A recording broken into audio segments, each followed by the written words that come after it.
All right, with the recent resignation of Congressman Jesse Jackson Jr., a House seat has opened up in Illinois. So who's going to fill this? Well, remember Mel, I hit the lotto Reynolds. He wants the job. Now, Reynolds held that congressional seat from 1993 until October of 95, when he was convicted of having sex with a 16-year-old campaign volunteer and other various sex-related charges.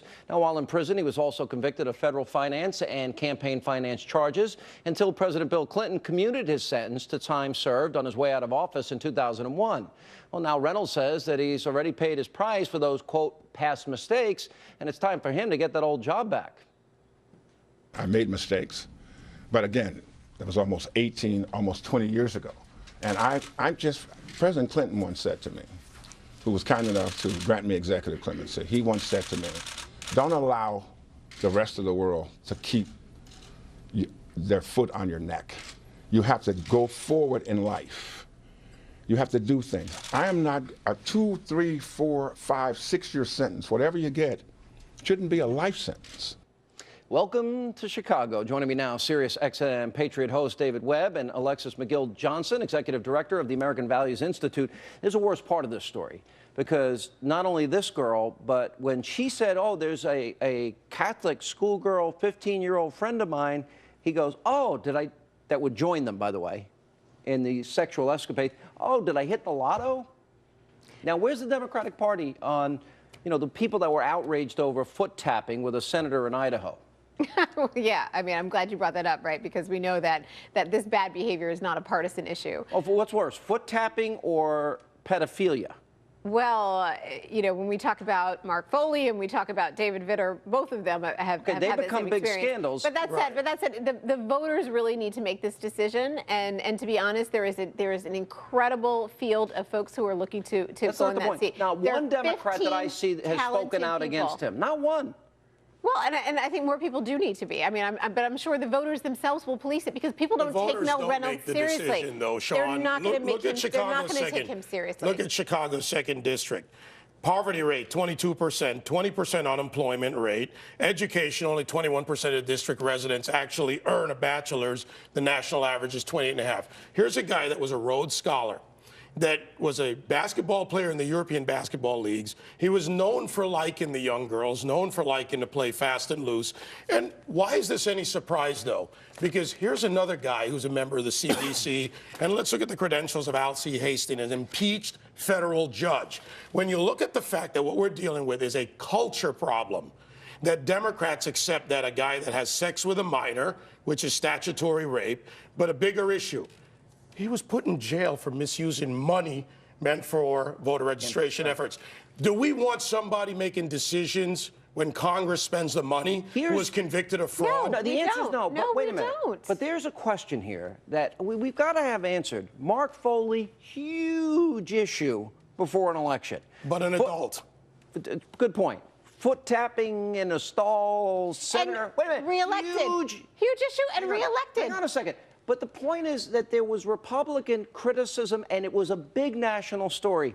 Pedophile, convict, 15-year-old Catholic girl. Oh, did I just hit the lotto? And this guy's running, and not a peep out of the Democratic leadership. Well, we haven't had time. He just filed his papers. I mean, this is a race. There are 15 people. There are 15 people in this race. It is really too short. The race hasn't even shaken out. How about somebody speak out, though? Mixing this into it, it's not a matter whether there was 15 or 1,500 people in the race. It's how do you identify the kind of candidates that run for the seat and deal with them? The media doesn't report on him. He gets all he has to do. No, David. Let's talk about the process of actually putting your name in. Let me finish. No, because all he has to do is in the reporting. No, the hypocrisy is actually in his ability to put his name on the ballot, which is essentially getting a certain number of names to file a certain set of paperwork. That has nothing to do with the Democratic Party. That's the process. And in fact, they should be. And in fact, they should be. On some level, I agree with you. Let David go. Where is the party? And look, I hold all sides to this. When there's a culture problem with that kind of behavior, this isn't I mistakenly did something. This was deliberate acts of misusing money, deliberate acts of sex with a 20-plus year younger woman or child. not a woman. And you're telling me that if there was a Republican doing this, Sean, I'd be out on the news with it like any responsible person. Okay, and where were you all on David Vitter? I mean, where were you all on Mark Foley? But again, we're dealing with children, and I got to tell you something. We did talk a lot about Mark Foley, and we did talk about Vitter. Larry Craig, all of them. And we did talk about Larry Craig, and that's the point. Is nobody's talking about Reynolds. And I don't know if, look, some of this stuff, it's sad what people in power do and the arrogance that drives them, 100%. But there's a double standard. And that is, and I'm like, and it's driven by Democrats. Okay, no.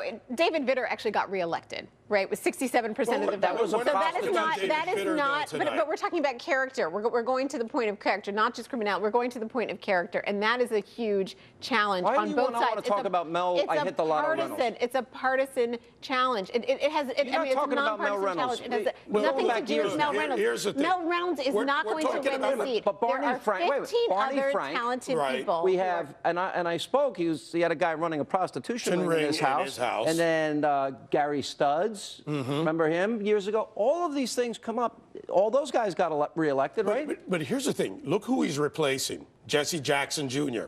Ethics charges, millions of dollars misspent in those allegations. The mistress, something his father did very well. On top of that, not serving Chicago's 2nd District. When you look at the stats I point out about poverty rate, about what that district is doing, you know what?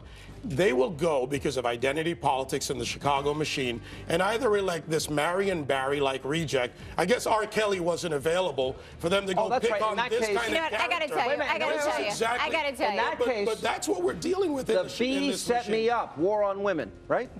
No, I think first of all we have to talk about the fact that, and actually I appreciate the fact that David is bringing up the real challenges in Chicago, because there are kids, and we've had this conversation a couple of times, right? There are kids who are in Chicago who are hungry and hopeless and who are fighting for their lives. Jesse Jackson Jr. And Jesse Jackson Jr. We need to send our prayers out to Jesse Jackson Jr. I don't care about prayers for him. He has a serious mental illness. Yeah, and let's his mental illness came up after his bipolar, after his ethics a prayer to his family around that. But I'm thankful that these issues are being on the table. You know, and Mel Reynolds is not going to win regardless. If Jesse Jackson was so great for his district over 9 terms, then why are those poverty rates like that? Great. All right, we got to go. Good to see you both.